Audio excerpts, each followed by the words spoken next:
Ralghia the Witch, Chapter 2, Part 1, The Porcelain Princess. Once upon a time, there lived a king and a queen who didn't have a care in the world, or at least that's what everyone thought. The only thing people saw was a fine palace with beautiful gardens.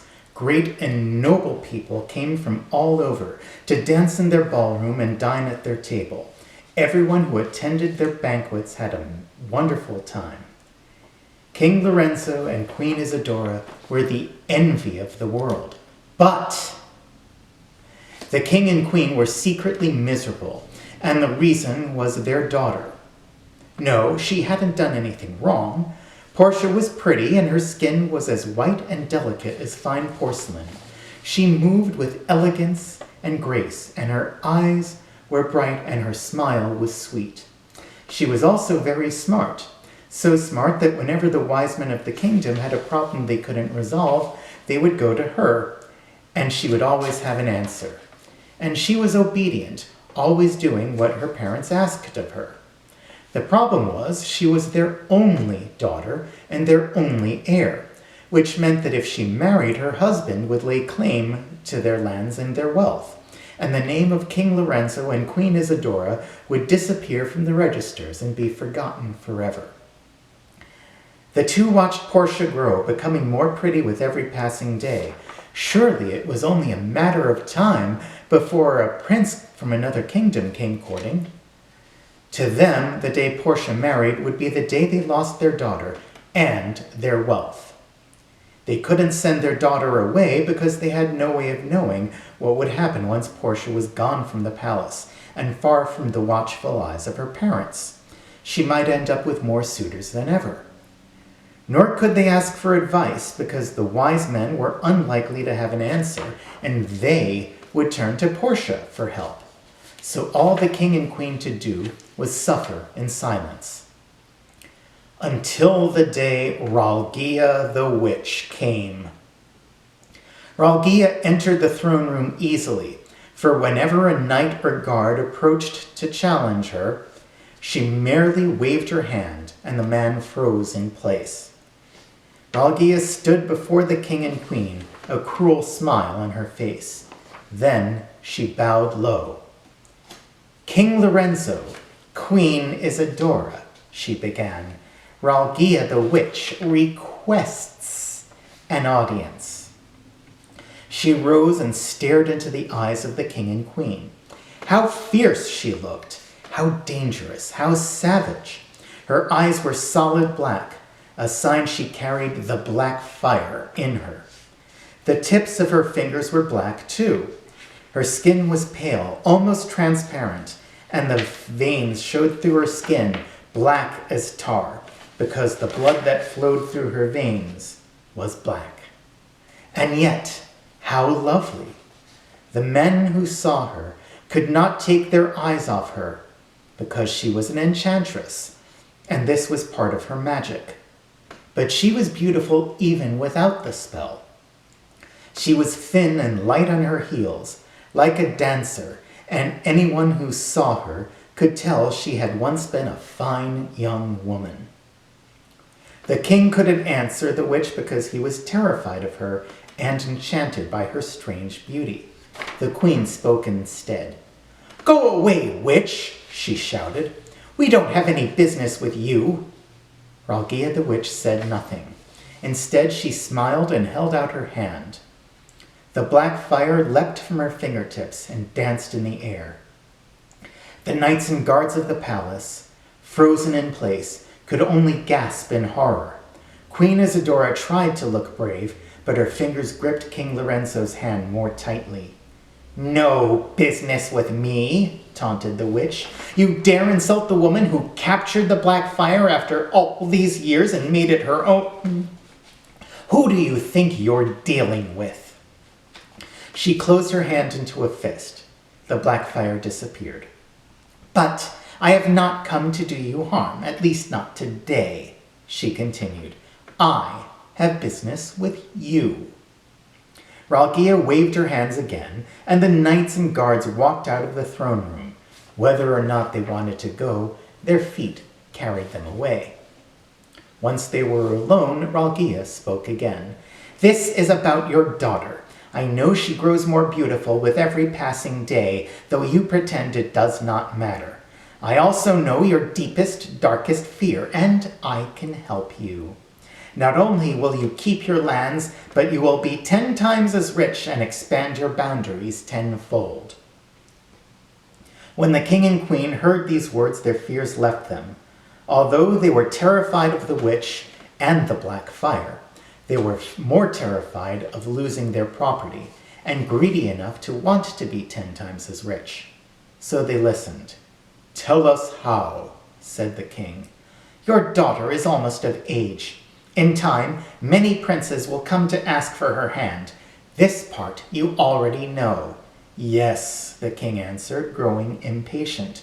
Once he saw the witch would not attack, it was safe to grow impatient with her. "These princes are titled and have great wealth. The trick is to get these men to part with that wealth, while making sure they do not get anything in return." "And you can do this?" the queen asked, more interested than ever. "Easily, your royal highness.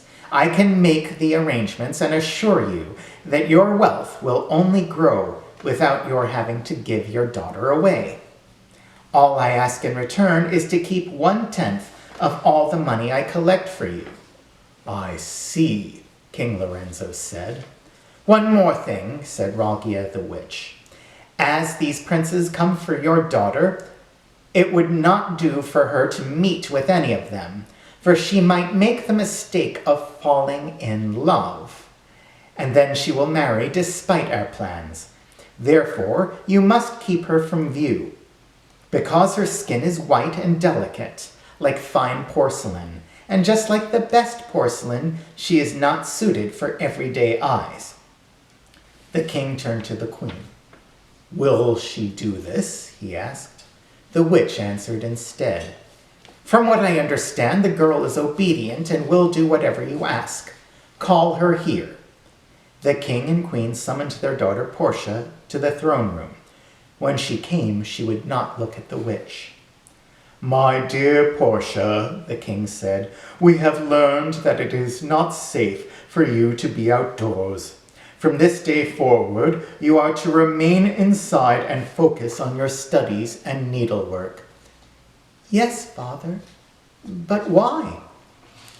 "That is what your father wishes. Is it not enough?" Queen Isadora snapped. "Yes, mother," the prince sighed. "Excellent," said the king. "One thing more. You are not to attend the balls and dinners we put on. This is for your own good." "Please, father, don't make me do such a thing." "It is an order. You should not refuse it." The princess lowered her head. "Yes, father."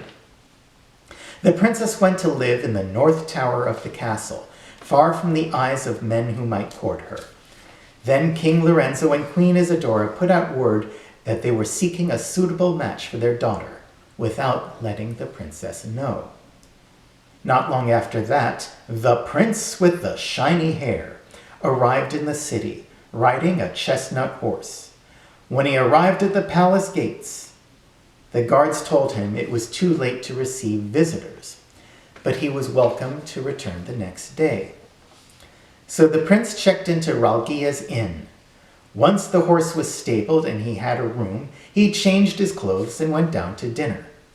As soon as he sat down, the men at the next table began talking loud enough for the prince to hear. "Is that right?" one of them asked. "A prince has come to ask for Portia's hand?" "Why, yes. I hope he's better than the last one," a second man said. "Why? What do you mean?" asked a third. "Gentlemen, you know how special Princess Portia is," the second man said, pretending not to notice the prince leaning closer to listen in. "The man who wins her must be of noble blood, and he has to prove he can provide for her. That last prince, he showed up on horseback. How is he supposed to take her back to his kingdom?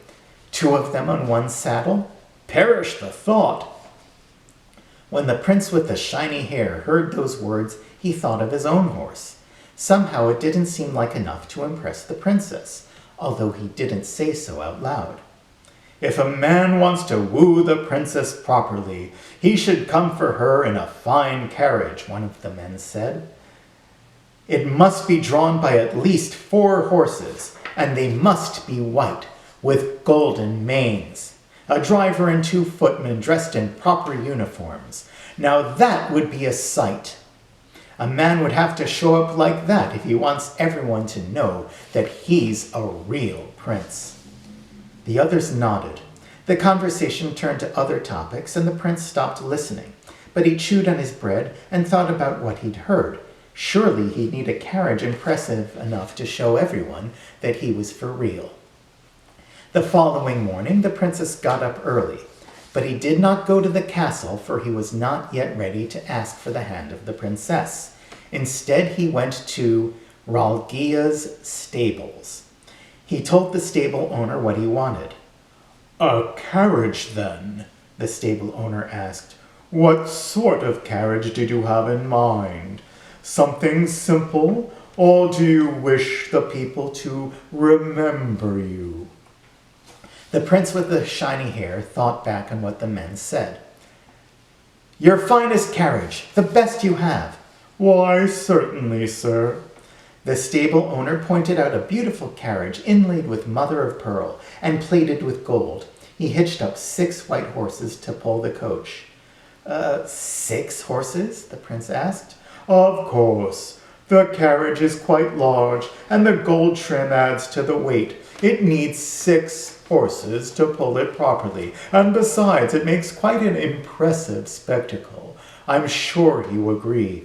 But if you want something simpler, I can arrange—" No, that's quite all right. 6 horses. "I see you're a man of taste," the stable owner said. "Now for the driver and footmen. They must be properly outfitted, of course." "Of course." The prince got everything he asked for and more besides. He now had a magnificent carriage with horses and footmen and everything. One question remained. "How will you be paying for this, sir?" the stable owner asked. Paying?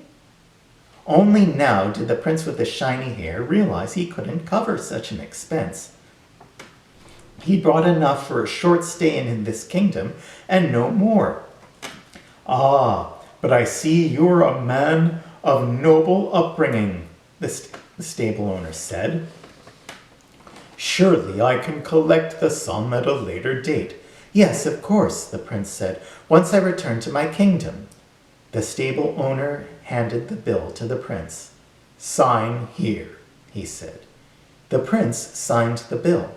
By the time he returned to town with his fine carriage, 6 horses, driver, and footmen, it was late in the afternoon. Too late to see the princess. Part 2, next week.